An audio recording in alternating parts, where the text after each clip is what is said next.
প্রধান উপদেষ্টার সাথে রাজনৈতিক দলগুলোর মতবিনিময় বিকেলে।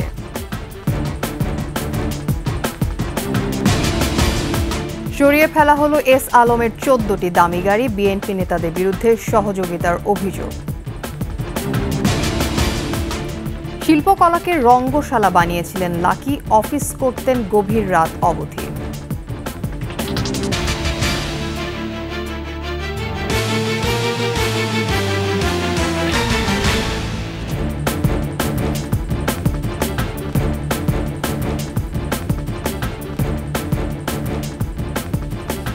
শুনছিলেন ফার্স্ট সিকিউরিটি ইসলামী ব্যাংক পিএলসি সংবাদ শিরোনাম। আমন্ত্রণ সকালের 21 সংবাদে, আপনাদের সাথে থাকছে আমি তাসনিম আফিফা। দর্শক, 21 টেলিভিশনের সংবাদ একই সাথে সরাসরি দেখতে পাবেন আমাদের ফেসবুক পেজ www.facebook.com/2124 অনলাইনে। এছাড়া সাবস্ক্রাইব করতে পারেন www.youtube.com/21etv চ্যানেলে। রাজনৈতিক দলগুলোর সাথে মতবিনিময় করবেন অন্তর্বর্তী সরকারের প্রধান উপদেষ্টা ডক্টর মোহাম্মদ ইউনূস। রাষ্ট্রীয় অতিথি ভবন যমুনায় বৈঠক হওয়ার কথা রয়েছে। বেলা ৩টায় শুরু হয়ে মতবিনিময় সভা চলবে রাত ৮টা পর্যন্ত। বিএনপি, জামায়াত সহ বিভিন্ন রাজনৈতিক দল থাকলেও আওয়ামী লীগ বা 14 দলীয় জোটের কেউ থাকবে না বলে ধারণা করা হচ্ছে। বৃহস্পতিবার বিকেলে ডক্টর মোহাম্মদ ইউনূসের সাথে বৈঠক করে বিএনপি। এর আগে গত ৮ই আগস্ট রাজনৈতিক দলগুলোর শীর্ষ নেতাদের সাথে বৈঠক করেন অন্তর্বর্তী সরকারের প্রধান উপদেষ্টা।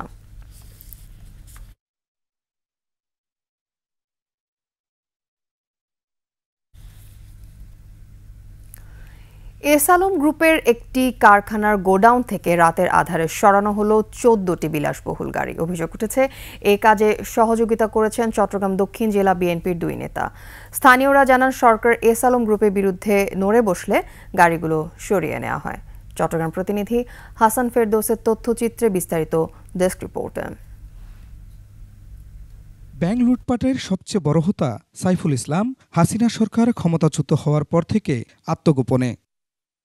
অন্তর্বর্তীকালীন সরকার লুট হওয়া অর্থ ফিরিয়ে আনতে উদ্যোগ নিয়েছে। এরপর থেকে দেশে থাকা সম্পদ নিরাপদ স্থানে সরিয়ে নেওয়ার চেষ্টা চালিয়ে যাচ্ছেন এস আলম। এরই অংশ হিসেবে চট্টগ্রামের মাইজারটেক শিল্পাঞ্চলে এস আলমের একটি গোডাউন থেকে সরিয়ে নেওয়া হলো 14টি বিলাসবহুল কার ও জিপ। সামাজিক যোগাযোগ মাধ্যমে ছড়িয়ে পড়া ভিডিওতে দেখা যায় গাড়িগুলো বের করে নেওয়ার কাজটি দেখভাল করছেন চট্টগ্রাম দক্ষিণ জেলা বিএনপির সিনিয়র যুগ্ম আহ্বায়ক এনামুল হক এনাম। তাকে সহযোগিতা করছেন বিএনপির আরেক নেতা আবু সুফিয়ানের গাড়ি চালক। বিএমডব্লিউ, মার্সিডিজ বেঞ্চের মতো দামি গাড়িগুলো এর আগে রাখা ছিল নগরীর নাসিরাবাদ আবাসিক এলাকার একটি বাড়ির সামনে। 2018 সালে জাতীয় সংসদ নির্বাচনে পটিয়া আসনে বিএনপির প্রার্থী ছিলেন এনামুল হক। এস আলমের সাথে রয়েছে তার আত্মীয়তার সম্পর্ক। খুরশিদ আলম মুকুল, ডেস্ক রিপোর্ট, 21 টেলিভিশন। শিল্পকলা একাডেমিকে রীতিমতো রঙ্গশালায় পরিণত করেন পদত্যাগে বাধ্য হওয়া মহাপরিচালক লিয়াকত আলী লাকি। নিয়মিত কর্মঘণ্টার বাহিরে গভীর রাতের একাডেমি হয়ে উঠত প্রমোদ মঞ্চ, যেখানে নারী সহকর্মীদের বাধ্য করা হতো অনৈতিক নানান কর্মকাণ্ডে। পাঠানো হতো ওবায়দুল কাদের সহ রাজনৈতিক নেতাদের আস্তানায়। লাকি চলে যাওয়ার পর ভয় ভেঙে এসব নিয়ে মুখ খুলেছেন শিল্পকলার কর্মকর্তারা। রিপোর্ট আদিত্য মামুনের। হাসিনা সরকারের 15.5 বছরের 14 বছরই শিল্পকলার ডিজি ছিলেন লিয়াকত আলী লাকি। দীর্ঘ এই সময়ে বনে গিয়েছিলেন প্রমোদ রাজ্যের রাজাধিরাজ। একাডেমির নৃত্যশালা, নাট্যশালাকে বানিয়েছিলেন রঙ্গমঞ্চ। সেখানে রোমান সাম্রাজ্যের ক্যালিগুলার চরিত্রে নিজেকে চিনিয়েছিলেন নারী সহকর্মীদের কাছে। লাকির বিদায়ের পর পেরিয়ে আসে রঙ্গমঞ্চের নানান নেপথ্য কাহন। প্রকাশিত হতে থাকে অন্ধকার জগতের মুখ ও মুখোশ। রাতের রাজা বনে যেতে গঠনতন্ত্র ভেঙে চালু করেন নৈশকালীন অফিস। কি হতো সেই নৈশকালীন অফিসে? বছরের পর বছর রাত 9টা থেকে অফিস শুরু, রাত 2টা পর্যন্ত অফিস হয়। কেন রাতের পর রাত অফিস হবে? একটা জিনিস আমার সচক্ষে দেখা, যেটা বলি আপনাকে, আমাদের সুন্দরী সুন্দরী সহকর্মীরা মহাপরিচালকের মদের পাত্রে মদ ঢেলে দিতে আমরা দেখেছি। এবং নারী কেলেঙ্কারি উনার সাথে শুধু না, উনার অলিগার্ক যারা ছিলেন, সিন্ডিকেটের সদস্য যারা ছিলেন, তাদের বিরুদ্ধে নারী নির্যাতনের অভিযোগ আছে। শুধু তাই নয়, বারবার ক্ষমতার আসন পাকাপোক্ত করতে শিল্প সংস্কৃত ঘনিষ্ঠদের কাছে উপঢৌকন হিসাবে পাঠানো হতো নারীদেরকে। রাজধানীর অভিজাত ক্লাবের মদের টেবিলেও শোভা বর্ধন করতে দেখা গেছে লাকি ও তার কথিত নারী সঙ্গীদের। যাদের কাছে মদ, টাকা এবং নারী পাঠাতেন তাদের মধ্যে তাদের প্রয়াত এইচটি ইমাম। একবার চুক্তি নবায়নের জন্য উনি প্রয়াত সাজেদা চৌধুরীকে 37 লক্ষ টাকা দিয়ে ব্র্যান্ড নিউ গাড়ি উপহার দিয়েছিলেন এবং সেই পার্টিগুলোতে সেই সকল প্রভাবশালী লোককে আমন্ত্রণ জানানোর মতো কোনো কারণ ছাড়া এবং তাদের মনোরঞ্জনের জন্য যে নারীদের কথা আমরা উল্লেখ করলাম তারা সেখানে খুব সরবভাবে উপস্থিত থাকতেন। এমনকি লাকির নিজেরও রয়েছে একাধিক অনৈতিক বিবাহ বহির্ভূত সম্পর্ক। শিল্পকলার এক নৃত্য ও কণ্ঠশিল্পীর বাসায় গানের শিক্ষক সেজে নিয়মিত যাতায়াত ছিল লাকির। গান শেখাতে আসছে, প্রথমে যে হারমোনিয়ামের জোরে জোরে হাতটা বাজায়, তারপরে হারমোনিয়াম সাউন্ড অফ, রুবেল পাশে রুবে থাকে পাহারা দেয়। প্রথম আমাকে রুবেলই বলতো যে স্যার আসছে, এখন দরজা আটকালে চলে যাচ্ছে, এরকম আমাকে SMS পাঠাতো। সব SMS আছে আমার কাছে। একদিন আমার সে বলছে যে আপনারা কিছু বলতে পারেন না, এলাকার লোকজন যদি দু একবার অ্যাটেম্প করছে, ঢোকার পরে যখন ওই হারমোনিয়াম সাউন্ড বন্ধ হবে তখন সবাই মিলে ধরবে। প্রয়োজন না থাকলেও পদ সৃষ্টি করে অনেক নারীকেই লাকি নিয়োগ দিয়েছিলেন যারা সারগামও জানতেন না। মদ নারীতে মশগুল লাকির স্বেচ্ছাচারিতা ও উদাসীনতায় তার ব্যক্তিগত গাড়ি চালক সহ শিল্পকলা একাডেমিতে চাকরি করা 4 জনের প্রাণ গেছে। এর মধ্যে রয়েছেন কালচারাল অফিসার এক গর্ভবতী নারীও। টাঙ্গাইলের কালচারাল অফিসার, তার নাম ছিল রেদোয়ানা। ওনার স্বামীর সাথে ওনার একটা প্রবলেম ছিল। উনি আমাদের অফিসে লিখিত আবেদন করেছেন কর্তৃপক্ষ বরাবরে যে উনার জীবন নাশের আশঙ্কা আছে, উনাকে যেন ঢাকায় নিয়ে আসা হয় অথবা অন্য কোনো জেলায় যেন বদলি করে দেওয়া হয়। 2 ঘন্টা 3 ঘন্টা পরে যখন উনি সাক্ষাতের সুযোগ পেতেন তখন মহাপরিচালক 2-3 মিনিট ওনার কথা শুনে বলতো কি, তুমি আগামী সপ্তাহে আবার এসো। আগামী সপ্তাহে আবার উনি আসতেন। এইভাবে সপ্তাহের পর সপ্তাহে এসেছে। ক্লিনিকে ছিলেন, ক্লিনিকে ঢুকে ওনার রুমে ঢুকে ওনার স্বামী ওনাকে শ্বাসরোধ করে হত্যা করেছেন। তারপরে আর কিছু হয়নি, এগুলো ধামাচাপা পড়ে গেছে। গেল 12 আগস্ট পদত্যাগের পর একে একে বেরিয়ে আসছে লিয়াকত আলী লাকির কুকীর্তির কাহন কথা। আদিত্য মামুন, 21 টেলিভিশন, ঢাকা। আওয়ামী লীগ সরকারের বস্ত্র ও পাটমন্ত্রী গাজী গোলাম দস্তগীরের প্রিয় ভাজন ফেরদৌসী আলম নীলা রূপগঞ্জ উপজেলার একজন ভাইস চেয়ারম্যানের পদ নিয়ে 2,500 কোটি টাকার মালিক হয়েছেন তিনি। দখল করেছেন সরকারি বেসরকারি মালিকাধীন জায়গা, পূর্বাঞ্চলের ক্রীড়া কমপ্লেক্সের জন্য বরাদ্দকৃত জায়গা দখল করে নিজের নামে মার্কেট গড়েছেন। নীলার নীল বিষের ছোবল থেকে বাদ যায়নি প্রতিবন্ধী ও শ্মশানের জায়গাও। আওয়ামী সরকারের পতনের পর স্থানীয়রা এই নীলার বিরুদ্ধে গর্জে উঠেছেন। দৃষ্টান্তমূলক শাস্তির দাবি তাদের। রবিউল ইসলামের ক্যামেরায় মানিক শিকদারের রিপোর্ট।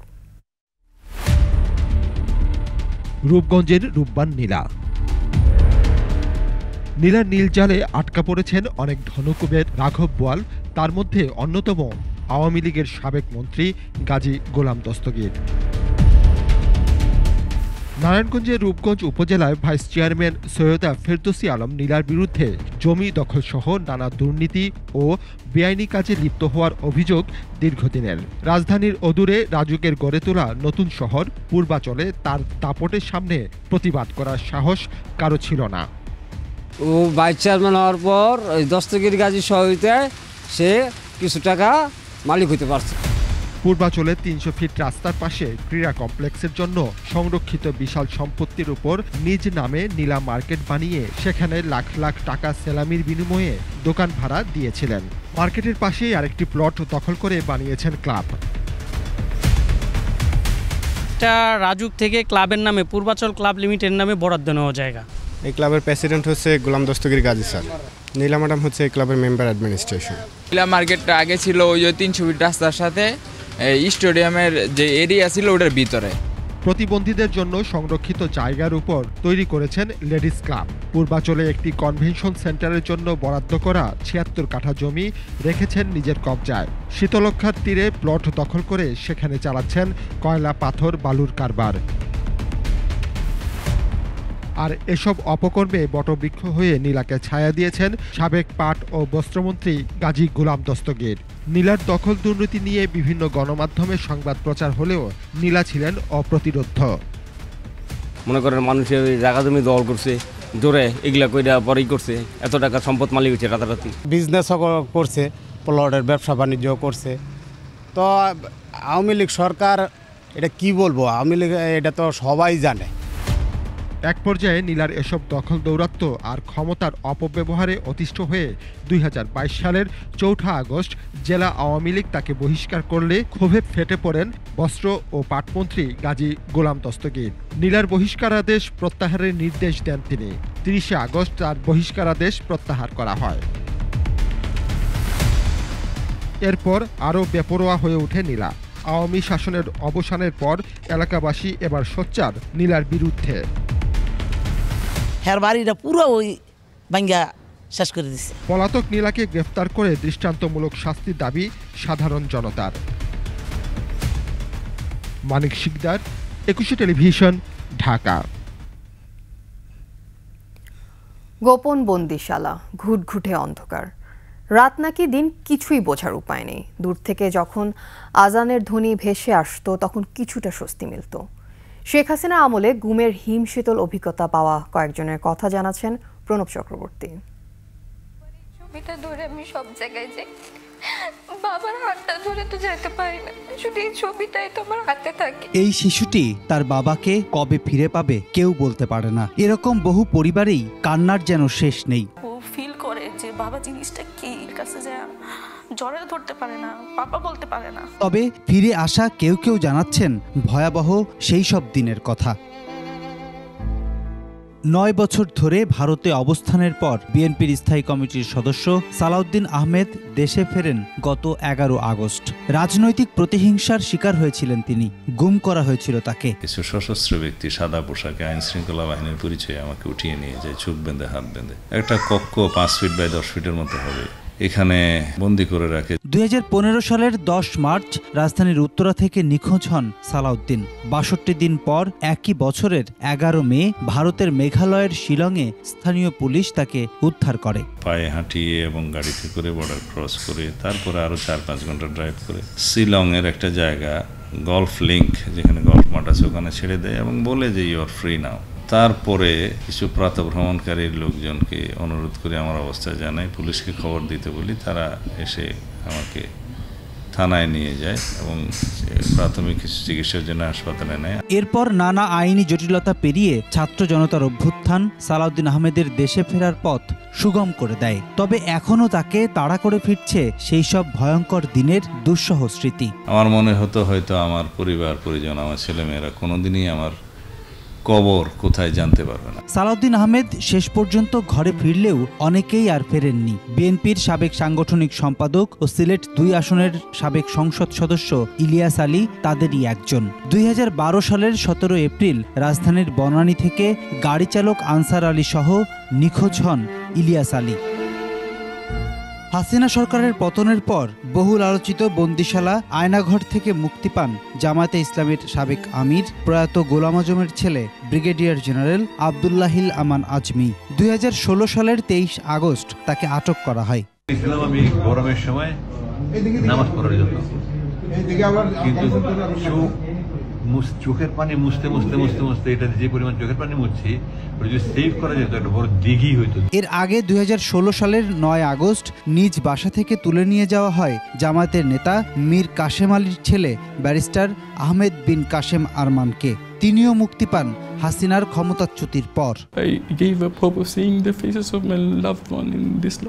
গুম হওয়ার 5 বছর পর আয়নাঘর থেকে ফিরে আসেন ইউপিডিএফ নেতা মাইকেল চাকমা সহ আরো কয়েকজন। আমাকে একটা জায়গায় রাখলো, ওখানে ওই জায়গাগুলো তো আলো বাতাস পাওয়া যায় না, কোনো জানালা কিছু নাই। চোখ প্রথমে কাপড় দিয়ে বাঁধে, তারপর টুপি পরিয়ে দিয়ে, কখনো পিছনে হাত দিয়ে পরায়, কখনো সামনে হাত দিয়ে চোখ বাঁধা, সামনের লোকটা কাউকে দেখা যায় না। শেখ হাসিনার 15.5 বছরে গুমের শিকার হন 6 শতাধিক। তাদের বেশিরভাগই এখনো ফেরেননি।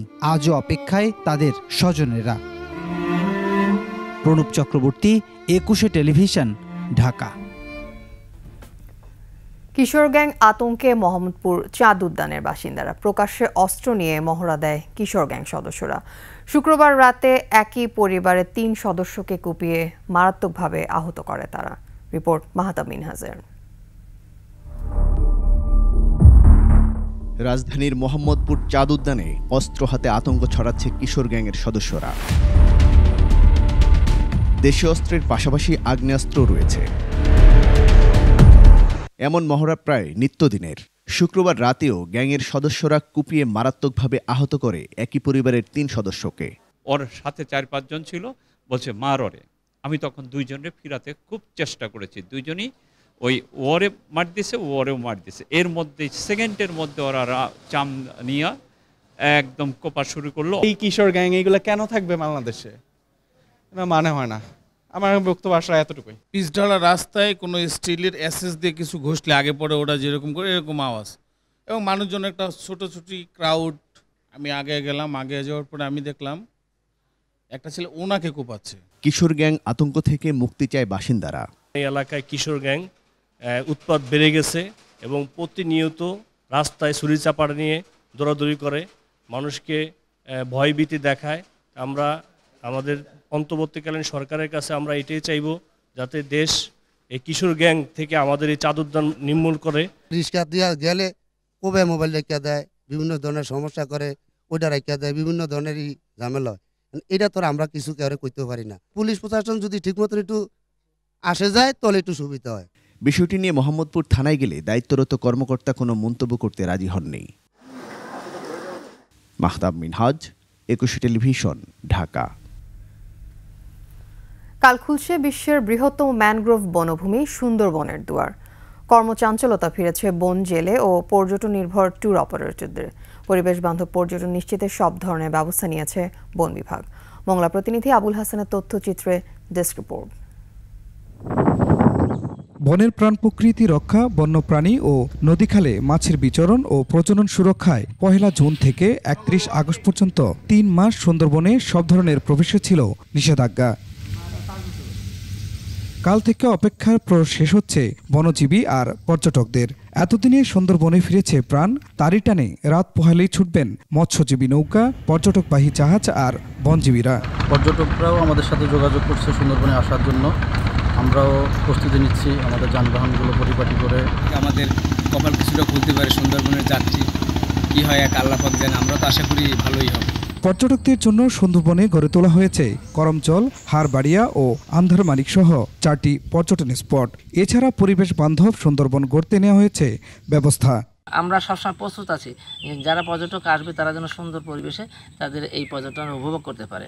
সুন্দরবনকে রক্ষা করতে পর্যটকদের নির্দিষ্ট সীমানা নির্ধারণ ও অভয়ারণ্যে প্রবেশ নিষিদ্ধ করা দরকার বলে মনে করেন এই পরিবেশবিদ।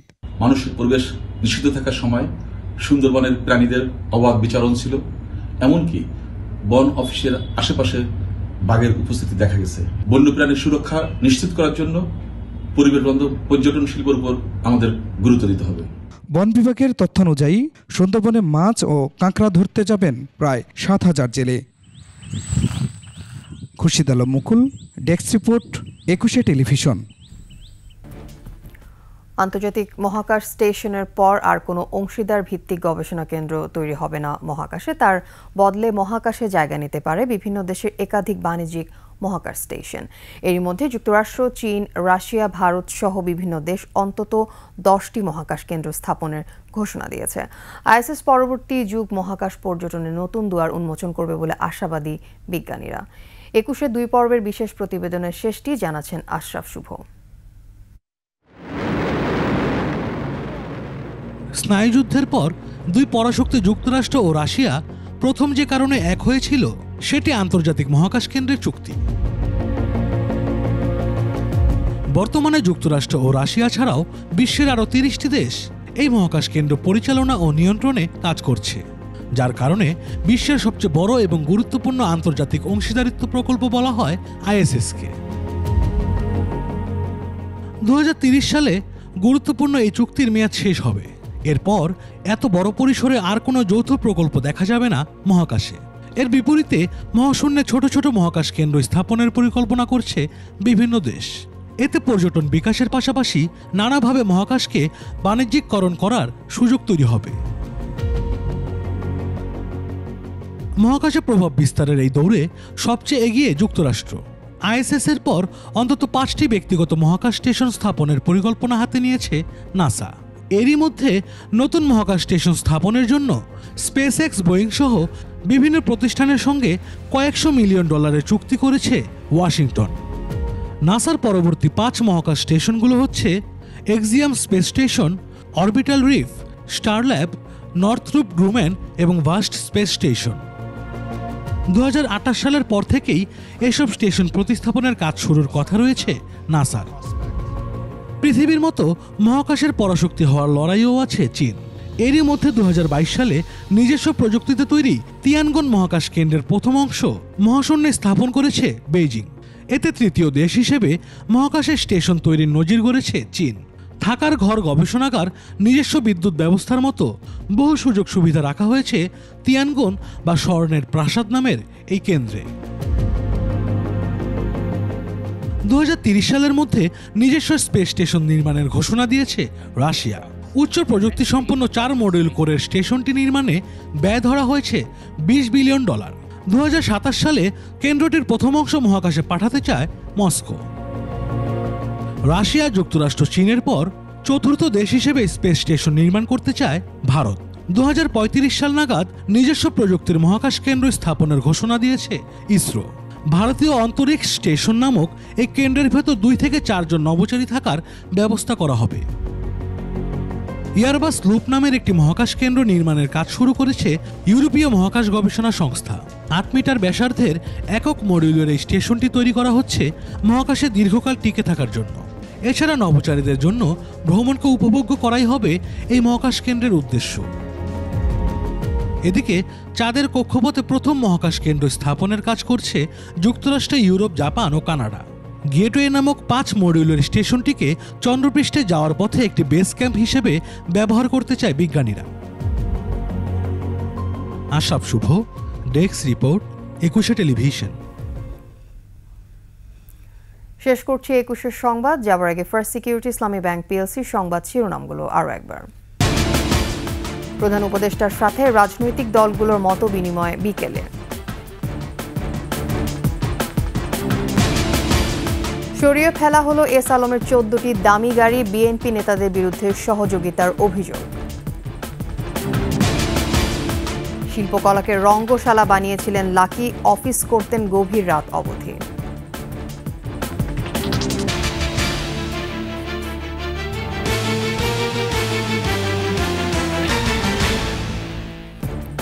সর্বশেষ খবর জানতে ডায়াল করুন 2021 নম্বরে আর ভিজিট করুন 21-tv.com ওয়েবসাইটে। এছাড়া ফেসবুকে লগ ইন করতে পারেন facebook.com/2124 অনলাইনে। এছাড়া সাবস্ক্রাইব করতে পারেন www.youtube.com/21etv চ্যানেলে। এতক্ষণ সাথে থাকার জন্য ধন্যবাদ। পরবর্তী সংবাদ সকাল 10টা 55 মিনিটে দেখার আমন্ত্রণ রইল। 21-এর সাথে থাকুন।